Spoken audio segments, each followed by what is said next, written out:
Today is really sort of an auspicious day because we are right at the opening window more than 21 years ago today that flight attendants, passengers, children went to sleep one night, firemen, police officers, those who are ready to care for others in an emergency. And we know the next morning, 9/11, the atrocity that took place in our nation, the hatred that filled some hearts, and they took it out on buildings and people's lives. So I've lit the two candles here, the representation of the Twin Towers, to remember that love wins. Always. Thank you. So when that day came and the horror took place, and we were at home or at school or at work or with our children or with our families or no one at all, this country rose up. Nations rose up. We waved our flag. We called our family. We had dinner together. We checked on each other. Love wins. Love wins. So I'm going to invite you to stay with me and repeat the Unity's statement for peace, if we can do it together. Unity stands for peace in the presence of conflict, for love in the presence of hatred, for forgiveness in the presence of injury. How do we do that? How do we go on? How do we face our fears when something catastrophe like 9/11 takes place? We are centered. We are calling in our God presence to show up bigger than ever. We lean on each other. We pray with each other. We come together. We remember all that is good, for even those people of evil in their hearts, there is some place, some pure space and place where we are actually connected. I want to remember this morning and also lit the white candle that I am going to say represents Morocco. Morocco and the earthquake that I heard about from Saturday night. And I think there's more than 1,000 people that may be dead and more that they're looking for. So 2,000? So let's hold in our hearts that the amazing rescue efforts that are taking place, nations again, coming together to show their strength, to show their connection. And just in case, we have a few parents in here saying, you haven't said a thing about the kids. Well, I want you to know at the end of service, they have a special little thing they're going to do for you, and they're going to teach us a song. So when their little lights come in, their little God lights come in, we're going to cheer them on, right? Okay, good. So we're going to open with Unity's prayer that they're using for the World Day of Prayer. And again, like we've said, this is spread throughout the United States. We have ministries in Canada. We have ministries in Africa, France, Germany, New Zealand, Australia. So we're not a little movement. We might be smallish, but we are mighty in soul, mighty and powerful. So here is the prayer they're sharing with us. Alert and focused, I breathe into this powerful moment. I open my heart that recognizes the healing power of God, the source of wholeness and well-being. I turn within to inexhaustible and ever-flowing divine life. Inexhaustible and ever-flowing divine life. Compassionately, I acknowledge my human experience. Struggles and challenges come and go, but no human condition can hinder the flow of divine life. I heal as I shift my awareness to my spiritual nature and find that God and I, divine life and I, are one. I have ready access to the fullness of life at all times. Healing is happening in every moment of spiritual awareness. Healing is happening in every moment of spiritual awareness. Knowing that wholeness and well-being are innate, I celebrate my capacity to thrive in every circumstance. With a grateful heart, I heal, and so it is. And so it is as we let it be. Amen. And thank you, Unity, for sharing some compassionate words that we need to hear, words that at this time of year, since it's a theme going across all nations, and we see the disruption and the chaos, and sometimes we might doubt, am I all that? And then some. I know on my own journey, there are often times that I question my own capacity, because that prayer said to thrive in every circumstance. Every circumstance. And I think that's a pretty high expectation. For a spiritual being having an earthly experience, sometimes the earthly experience becomes a little bit much. Would you agree? Yes. And sometimes I forget that divinity within me, that spiritual being who's just kind of watching what's going on in this grand illusion. Instead, I'm smack dab in the middle of something and I can't figure my way out. So what if my disconnect at times is bigger than my divinity? What if my disconnect at times, even for an instant, is bigger than my understanding of my divinity? So then what do I do? In 2008, when my mother was first diagnosed with stage 4 lung cancer, she called me in Atlanta, Georgia. She was in Santa Fe, New Mexico, and I couldn't even take the words in. She could have been speaking a foreign language. My mother of strength and wisdom and art and creativity, the one who did all the disciplining in the family, that strong one that pushed me over and over to be the person I am. I said, what do you want me to do? She said, I want you to get on a plane with me, and we're going to Uppsala, Sweden. Do you know when I was at the Parliament of World Religions in Chicago, I was sitting beside this beautiful couple. We're sharing some little bitty experience. I said, where are you from? They went, Sweden. I went, no kidding. I've been to Uppsala. They go, we know Uppsala. What a small, small world. So I get on a plane with my mother and I fly into Uppsala, Sweden, because they have medicine there that is not approved in the United States. And we met with Dr. Granberg, and I remember his name because it sounds like Great Mountain. He had these googly eyes, I'm telling you. What was that character, the cartoon?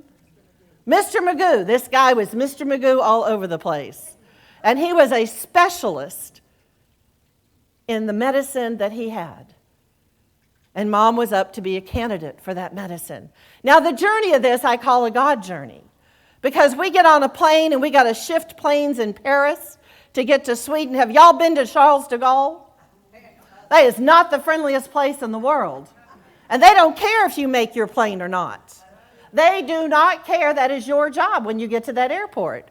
Well, we'd been flying from Atlanta, Georgia to Charles de Gaulle, and my mother was ready for a glass of wine. She told me, go handle the flight. Well, I ran around the airport like an idiot, came back to find her, and she wasn't going to leave without finishing the glass of wine. I learned things about my mother that day. She's going to drink wine and finish it, and she's not going to do public transportation. When we got to Sweden and I wanted to take a train. And you know what? When the grande dame has what she has to say, you just say, yes, ma'am. That Southernese does come out. We get into this car, and no doubt the snow was up to where the window was. It was beautiful and pristine. Do you know the last time I drove in snow? We get in this car, and you know it's a small car because they're compact in Europe. They're smarter than we are about that. We pile in all that luggage because she thought she was moving there. It could have been for a week. It could have been 2 weeks. It could have been months. We didn't know if she was a candidate. But we get in that car, and everything's stick shift. When's the last time y'all drove a stick shift? Thank God I learned on a stick shift. But it had probably been 20 years. So I get in that car, and I look at her, and she's exhausted. She's exhausted. And I said, so where are we going? I don't know. Oh my God. What do you mean you don't know? Do we have directions? Do we have a map? So we kind of know Uppsala because it's easily sighted on the roads. And I said, well, Mom, we're just going to do what the old folks used to do. You just go to the church because there's usually a church in the center of town. And that's what we did. I call it a God job. We went around the beautiful canal right there in the center where we were staying, and we found the little place that we were going to stay in. Now Mom's more than exhausted. And she looks at me to get out and go talk to the hotel where we're going to stay. It's kind of like more like an inn. She goes, oh, get the bellboy and he'll take the luggage up. There ain't no bellboy. There ain't no elevator. We're 3 stories up. Guess who's carrying the luggage? That was a God job. Now, I say this in some fun and some humor, and it was really serious. It was stage 4. And when she said that to me, I didn't even know cancer had stages. I didn't know if 4 was 4 of 10 or 4 of 5.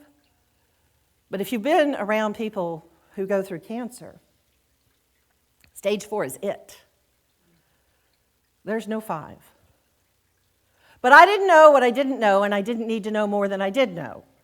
Because my stepfather was one of those people who's going to look up all about it and tell you about it. And I don't know how you are, and if you've ever had a diagnosis that's scary, but sometimes you don't want to feed the energy field around you. You don't want to know everybody else's experience. You don't want the fear of it, because every single person goes through something that strong differently. So your experience is probably not my experience. Now, you might have wisdom and ideas and how you handle the nausea and all that fun stuff, and the doctors are going to help people through that stuff. And I will say she had an amazing medical team. But she wasn't a candidate, so we had to get on a plane and go back to Santa Fe, New Mexico quickly. What Dr. Granberg told my mother that I didn't understand until later, I sat behind her as he was giving her time. There was no cure for this, just time. And now it was starting to sink in, and I just cried. Silently. Shh. Big girls don't cry. Shh. So I stayed behind my mom, and I'm just crocodile tears. And later she told me he was absolutely terrified of me, that doctor. He thought I was going to jump over her and pound him.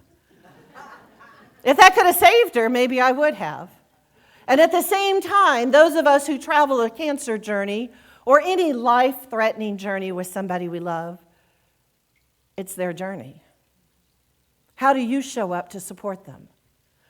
How do you be the very best you can be and let them go on their journey, whatever that journey is? Now, the most ironic thing to me, because Mom did so many amazing things and showed me you just don't take the first answer, even at the medical field will say, because they're still learning. And the things that she went through helped the doctor in Sweden with his patients and helped the doctors in Santa Fe. But she looked at me and she said, don't judge me. She was an avid smoker.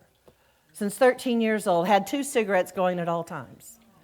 And she looked at me and she said, cigarettes have been the best part of my life. When I got really nervous or scared, I'd light a cigarette. You might think it was a crutch, but it got me through hard times. I'd party and play, and she liked to have some parties. And I'd light a cigarette, and I was the belle of the ball. Don't judge me.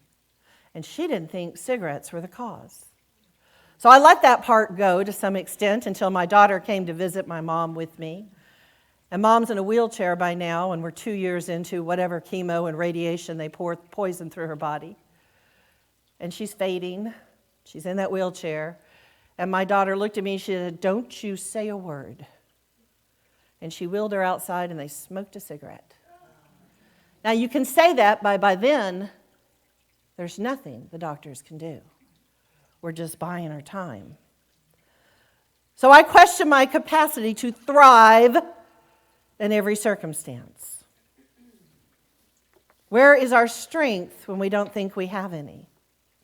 I love the beautiful author who's now made her physical transition, Louise Hay.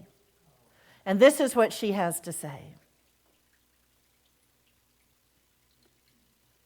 Cancer represents deep hurt, long-standing resentment, and deep secret or grief eating away at the self. It is carrying hatred, where you might think of yourself, what's the use?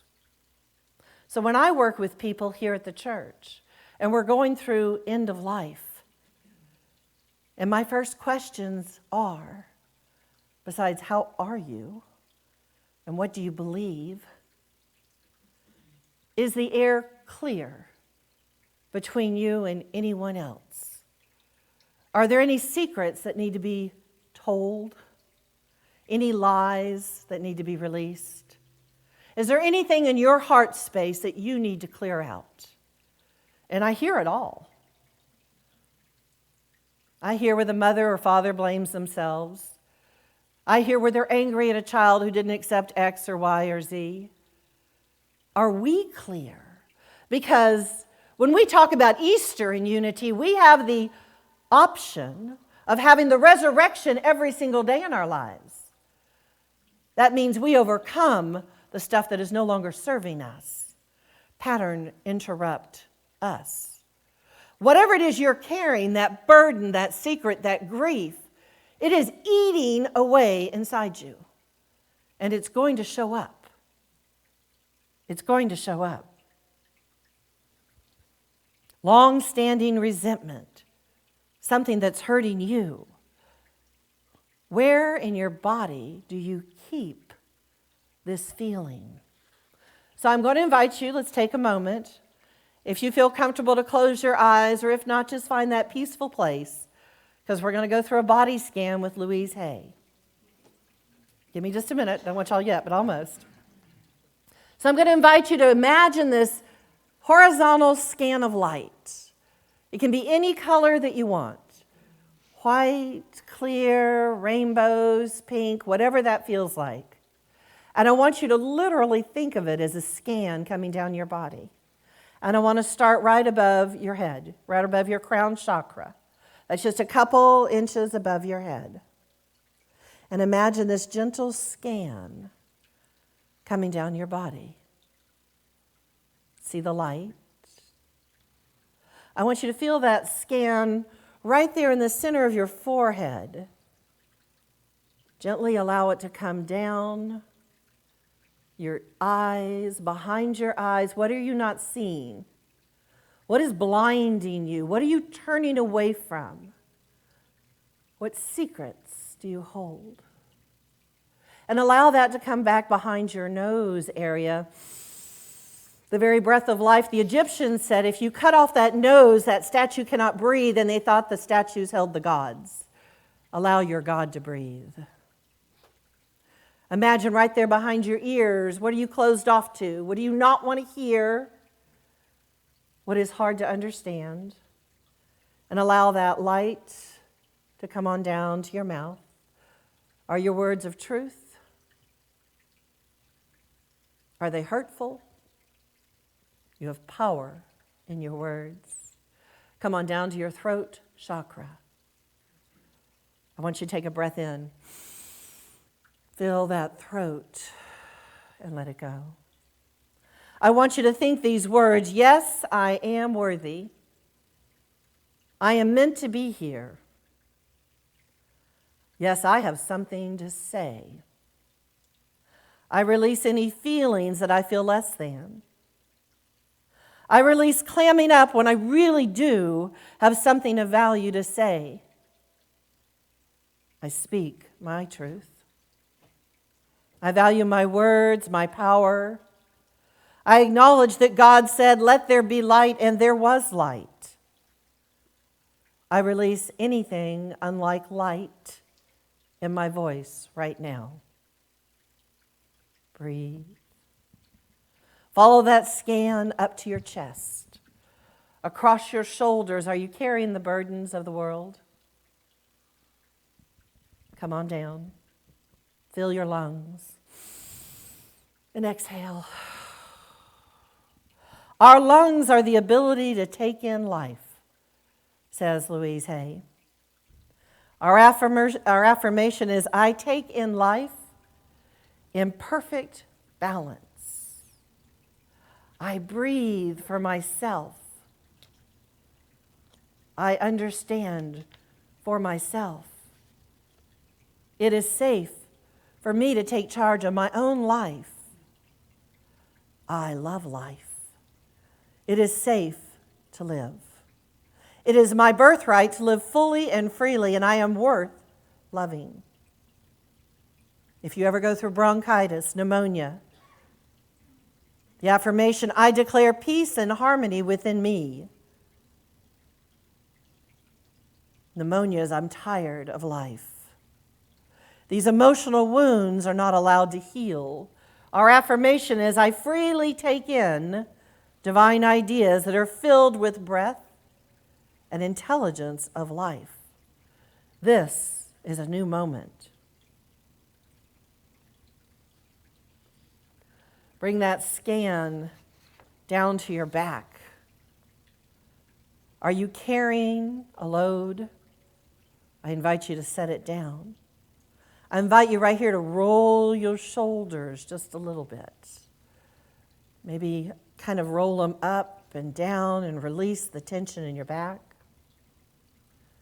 The affirmation is, life supports me and loves me. The universe has got your back. If there's any guilt, any tightness, claim, get off my back. The affirmation is, I release the past. I am free to move forward with love in my heart. I am free. I am free. I am unlimited. There are no chains that bind me. I am free. I am unlimited. Right now, right now. I am free. I am unlimited. There are no chains that bind me. I am free. I am unlimited. Right now, right now. Take that scan further down into your midsection, your gut. This is a place of instinct. What are you not acknowledging? What secret has a hold on you? We have gut instincts, we have gut reactions. If there's fear, I invite you to let it go. To breathe into that space. Recognize that you are enough. The affirmation is, it is safe. It is safe to be who I am. No matter who you are, no matter what you have done, you are safe now. If you have any indigestion issues, it's a level of fear, dread, anxiety. And the affirmation is, I digest and assimilate all new experiences peacefully and joyously. How do we talk to ourselves? Be gentle, be loving, be accepting, because those little cells are power points of information. And they spread throughout our body, and we take it in. Imagine a beautiful place, an oasis for you. Maybe it's a lake, and you skip pebbles across. In that power of your imagination, you see those ripples, and it's peaceful. It's serene. Watch your wand of light, your filter streaming into your body. And now you're traveling past your stomach and down your hips. These are energy centers. Let that light come to your knees and your feet. And that light is back into Mother Earth. I am exactly who I am meant to be. There is no shame or blame in who I am. My body responds to all my words. I acknowledge the power in my words. I can travel through my bloodstream with empowering thoughts. I see myself whole and complete. I stand tall. I walk tall. I release any tension. I trust the process. I trust the process. If you'll repeat these words after me, I bless my body. I bless my body. I bless my thoughts. I bless my thoughts. I am a blessing unto myself and the world. I am a blessing to myself and the world.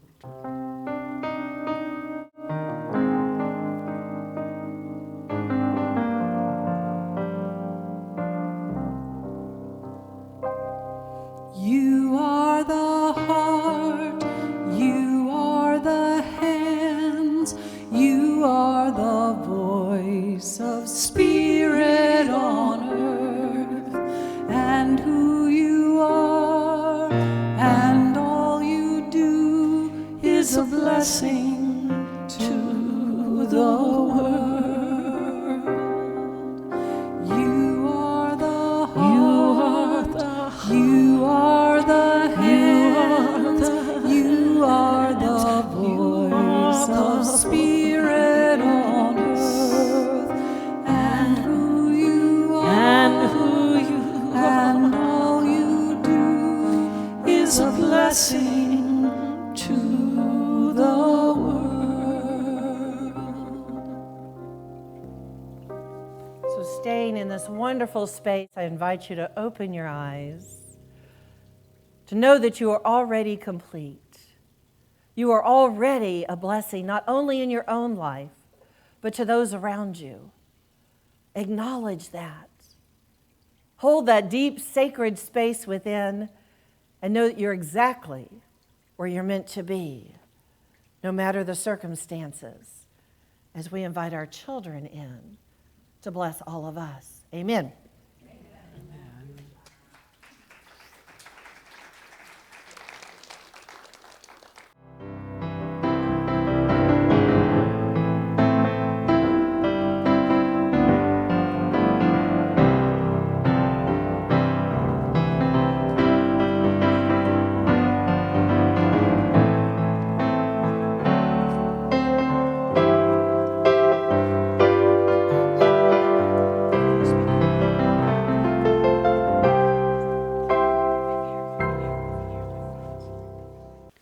Our thoughts are prayers, and we are always praying. Our thoughts are prayers. Take charge of what you're saying. Seek a higher consciousness, a state of peacefulness, and know that God is always there. And every thought becomes a prayer. Our thoughts are prayers, and we are always praying. Our thoughts are prayers. Take charge of what you're saying. Seek a higher consciousness, a state of peacefulness, and know that God is always there. And every thought becomes a prayer.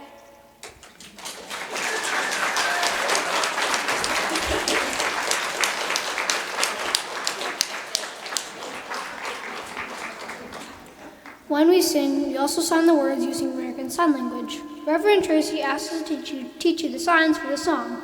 So please sign along with the words twice. Then we'll all sing and sign it together twice, like we just did. Our thoughts are prayers, and we are always praying. Our thoughts are prayers. Take charge of what you're saying. Seek a higher consciousness, a state of peacefulness, and know that God is always there, and every thought becomes a prayer. One more time. Okay, y'all do it too. Here we go. Our thoughts are prayers, and we are always praying. Our thoughts are prayers. Take charge of what you're saying. Seek a higher consciousness, a state of peacefulness, and know that God is always there, and every thought becomes a prayer. Our thoughts are prayers, and we are always praying. Our thoughts are prayers. Take charge of what you're saying. Seek a higher consciousness, a state of peacefulness, and know that God is always there, and every thought becomes a prayer. Our thoughts are prayers, and we are always praying. Our thoughts are prayers. Take charge of what you're saying. Seek a higher consciousness, a state of peacefulness, and know that God is always there, and every thought becomes a prayer.